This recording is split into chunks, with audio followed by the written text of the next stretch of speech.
অরূপ বিশ্বাস মুখ্যমন্ত্রীকে চিঠি দিয়ে তার ক্রীড়ামন্ত্রীর পদ থেকে অব্যাহতি চেয়েছেন, যে কাণ্ডটা ঘটলো সল্টলেকে। দেখুন, একটা চিঠি সোশ্যাল মিডিয়ায় ঘুরে বেড়াচ্ছে এবং সেটা বেনামি চিঠি। আমরা তো জানি না কে লিখেছে, কাকে লিখেছে।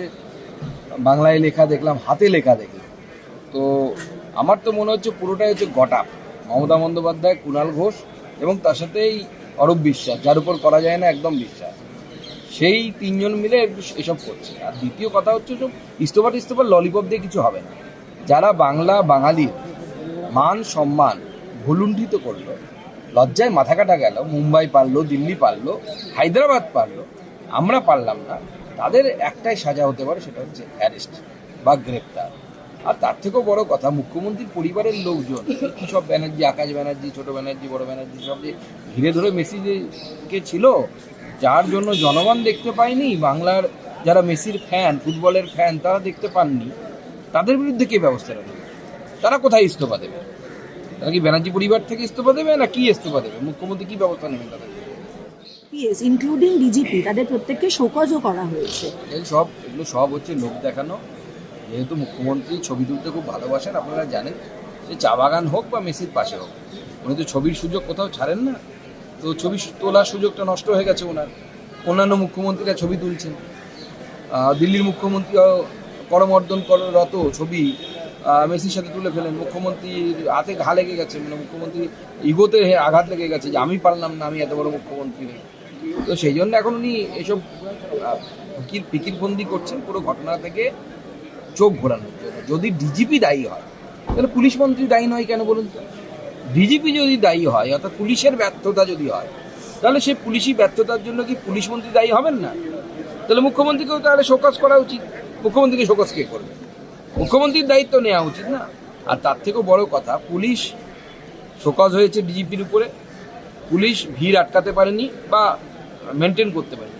আচ্ছা, যে বোতল, জলের বোতল 30 টাকার বোতল বা 50 টাকার বোতল 300 টাকায় বিক্রি হচ্ছিল, এটা আটকানো কি পুলিশের কাজ? ওখান থেকে তো পয়সা খাওয়ার, কাটমানি খাওয়ার ব্যবস্থা করেছিল এই তৃণমূল কংগ্রেস।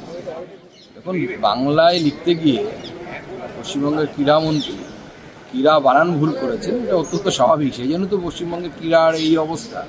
পশ্চিমবঙ্গে আর পদক আসছে না, কিছু আসছে না। এরা যে বাঙালি অস্মিতার কথা বলে, বাংলা ভাষার তো যা লুণ্ঠন করার, সমস্ত সম্মান লুণ্ঠন করার কাজ তো এরাই করে নিচ্ছে। তো 58 লক্ষ লোকের নাম বাদ গেছে এবং শোনা যাচ্ছে 1.5 কোটি ভোটারের তারা স্ক্যানারে রয়েছেন। এখন এই সংখ্যা, বিপুল পরিমাণ সংখ্যা, অত্যন্ত চিন্তার বিষয়।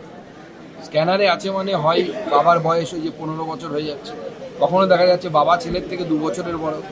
এই ধরনের নানা অসঙ্গতি এসআইআরে আছে এবং সেই অসঙ্গতি প্রমাণ করছে যে মমতা বন্দ্যোপাধ্যায়ের অ্যাডমিনিস্ট্রেশন বিগত বেশ কয়েক বছর ধরে যেভাবে অনুপ্রবেশ করিয়েছে এবং তার সাথে বাঙালি উদ্বাস্তু যারা বাধ্য হয়েছে বাংলাদেশ থেকে এপারে আসতে, ধর্ম বাঁচাতে, ইজ্জত বাঁচাতে, মাথার সিঁদুর বাঁচাতে, গলার কাঠের মালা বাঁচাতে, তাদেরকে মাননীয় মুখ্যমন্ত্রী ভুল বুঝিয়েছেন এতদিন ধরে।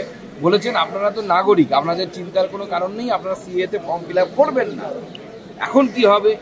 এখন যদি কারো নাম এসআইআর থেকে বাদ যায়, সিএতে ফর্ম ফিল আপ না করার জন্য সময় মতো, আমি এটা বারবার বলছি, অনেক দিন আগে সিএ এর আইন পাশ হয়ে গেছে। মুখ্যমন্ত্রী মানুষকে ভুল বুঝিয়েছেন, ভয় দেখিয়েছেন যাতে কেউ সিএ এর ফর্ম ফিল আপ না করেন। আজকে মুখ্যমন্ত্রীর কথায় যারা বিশ্বাস করে সেই সময় সিএ এর ফর্ম ফিল আপ করেননি, তাদের নাম যদি এসআইআর থেকে বাদ যায়, এর দায়টা কি মুখ্যমন্ত্রী নেবেন?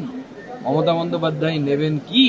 নাকি মমতা বন্দ্যোপাধ্যায় এমন কোনো ব্যবস্থা করবেন যার মাধ্যমে এসআইআরে তাদের নাম উঠে যাবে? দায়িত্ব তো তাকে নিতে হবে, ছাড়া হবে না, দায়িত্ব তাকে নিতে হবে। তিনি সিএতে ফর্ম ফিল আপ করতে মানা করেছেন, এখন তাকে দায়িত্ব নিয়ে বলতে হবে যে হ্যাঁ, আমি নির্বাচন কমিশনের সাথে কথা বলে সবার নাম ঢুকিয়ে দেবো, বাঙালি হিন্দু যারা ওপার থেকে এসেছে।